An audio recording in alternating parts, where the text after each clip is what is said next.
திண்டுக்கல் மாவட்டம் வத்தலக்குண்டு அருகே ஐயம்பாளையம் மருதான் நதி அணை பகுதியில் மழை வளம் வேண்டி ஆண்கள் மட்டுமே பங்கேற்ற வினோத திருவிழா நடைபெற்றது. இவ்விழாவில் நூற்றுக்கணக்கான ஆடுகள் பலியிடப்பட்டு விடிய விடிய அசைவ விருந்து கொடுக்கப்பட்ட நிலையில் இதில் ஏராளமான ஆண்கள் மற்றும் பங்கேற்றனர்.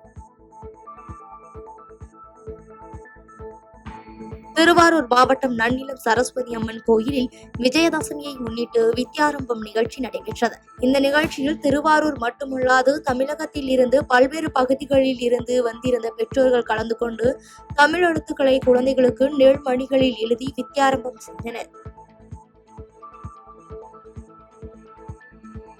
கன்னியாகுமரி மாவட்டம் நாகர்கோவிலில் உள்ள ஸ்ரீ வனமாளீஸ்வரர் கோயிலில் விஜயதசமியை முன்னிட்டு குருக்கள் குழந்தைகளின் நாவில் தங்க ஊசியாலும் விரல்களால் பச்சரிசியிலும் தமிழ் எழுத்துக்களை எழுதி குழந்தைகளின் கல்வியை தொடங்கி வைத்தனர்.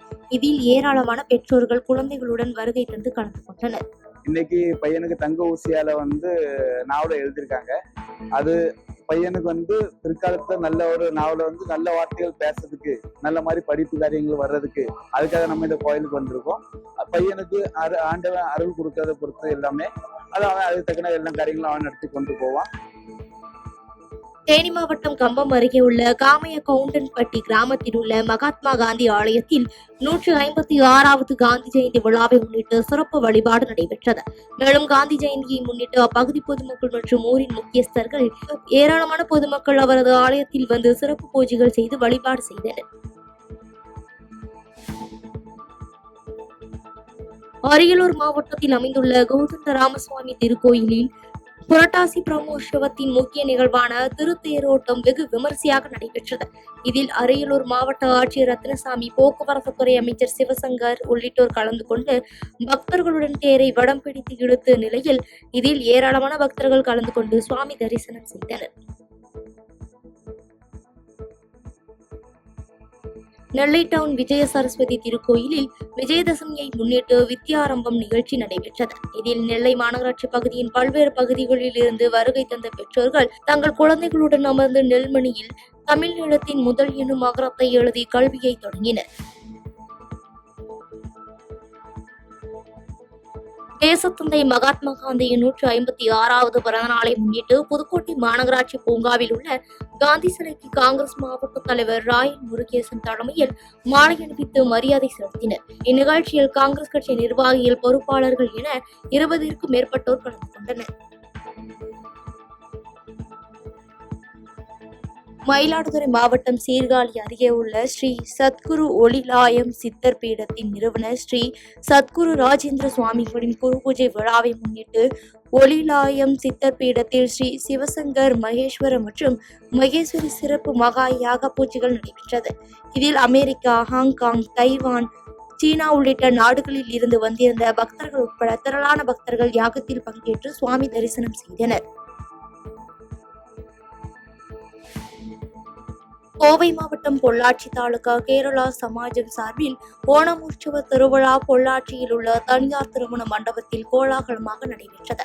பொள்ளாச்சி தாலுகா கேரளா சமாஜத்தின் தலைவர் சோமன் மேத்யூ தலைமையில் நடைபெற்ற இந்த திருவிழாவில் பொள்ளாச்சி பாராளுமன்ற உறுப்பினர் ஈஸ்வர சுவாமி, பொள்ளாச்சி நகராட்சி தலைவர் ஷியாமலா நவநீத கிருஷ்ணன் உள்ளிட்ட பலர் கலந்து கொண்டனர்.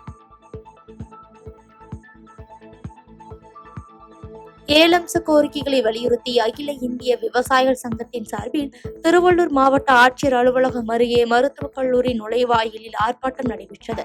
இதில் பஞ்சமி நில ஆக்கிரமிப்புகளை அகற்றி உண்மை பயனாளிகளுக்கு வழங்கிட வேண்டும், நத்தம் புறம்போக்கு நிலங்களில் வசிப்பதற்கு விடுபட்ட பயணிகளுக்கு நத்தம் பட்டா வழங்க வேண்டும் உள்ளிட்ட கோரிக்கைகளை வலியுறுத்தி கோஷங்களை எழுப்பினர். கன்னியாகுமரி மாவட்டம் மார்த்தாண்டம் அரசு ஆண்கள் மேல்நிலைப் பள்ளியில் அரசு நடத்திய காக்கி வீரர்கள் தேர்வு போட்டி நடைபெற்றது.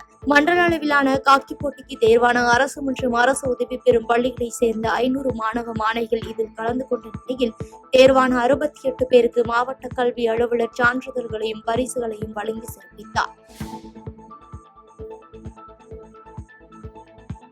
65 ஏக்கர் விவசாய நிலத்தில் 14,326 சதுர கன அடிக்கு 35 பேர் 3 நாட்களாக கிணறு வெட்டியதற்கான ஊதியம் 14 லட்சத்தை தொழிலாளர்களுக்கு தர மறுத்த மருத்துவரை கண்டித்து நெல்லை மாவட்ட ஆட்சியர் இல்லம் முன்பு குழந்தைகளுடன் போராட்டத்தில் ஈடுபட்ட சேலம் மாவட்ட தொழிலாளர்களால் பரபரப்பு ஏற்பட்டது.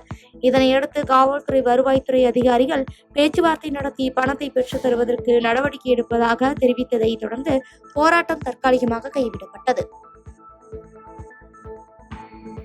செய்திகளை உடனுக்குடன் தெரிந்து கொள்ள கீழ்கண்ட கேபிள் மற்றும் டிடிஎச் நெட்வொர்க்குகளில் எம்நாடு செய்தி தொலைக்காட்சியை காணுங்கள். பாதகம் செய்பவரை கண்டால் நாம் பயம் கொள்ளலாகாது பாப்பா. மோதி மிதித்து விடு பாப்பா, அவர் முகத்தில் உமிழ்ந்து விடு பாப்பா. அண்மை செய்திகளை உடனுக்குடன் தெரிந்து கொள்ள இணைந்திருங்கள் எம்நாடு தொலைக்காட்சியுடன்.